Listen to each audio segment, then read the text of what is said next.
Let's begin with that terrible, horrific attack in our nation's capital, where two National Guard members from West Virginia were critically wounded in a targeted shooting.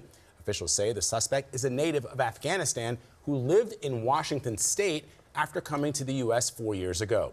This morning, we have new information about his former ties to U.S. forces in Afghanistan.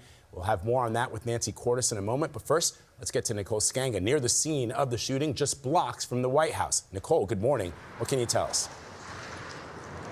Good morning, Vlad. The shooting happened just behind me, just 2 blocks north of the White House. Senior law enforcement officials tell CBS News they described this incident as a clear-cut ambush, a targeted attack against National Guard personnel. At this time, there are no other suspects.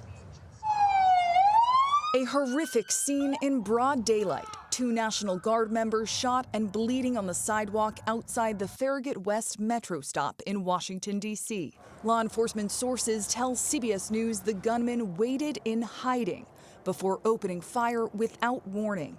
The suspect came around the corner, raised his arm with a firearm and discharged it at the National Guard members. Cell phone video from above captured the aftermath.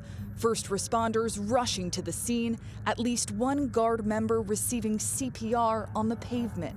Another member of the National Guard stabbed the suspect with a pocket knife, while another shot the suspect multiple times, with even more running from inside the metro stop to subdue him. It appears, like I said, to be a lone gunman that raised a firearm and ambushed these members of the National Guard.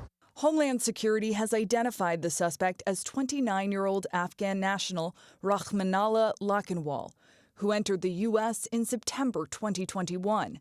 He's in critical condition, and officials say he's not cooperating with investigators. Multiple sources familiar with the investigation tell CBS News the gunman first fired 4 rounds from his handgun, then took the fallen Guard member's weapon and continued shooting. The 2 victims, both from the West Virginia National Guard, were whisked to the hospital. Both are in critical condition. In a statement, West Virginia's governor called them both brave, saying, quote, "Our prayers are with these brave service members and their families." Please send your prayers to those brave warriors. They are here protecting everyday Americans and citizens around the world in our nation's capital. They are the heroes of this day. Officials warn this was a calculated attack, and DHS officials also say the suspect came to the country under the Biden administration following the U.S. withdrawal from Afghanistan. He was granted asylum earlier this year. Kelly? Nicole, thank you for that.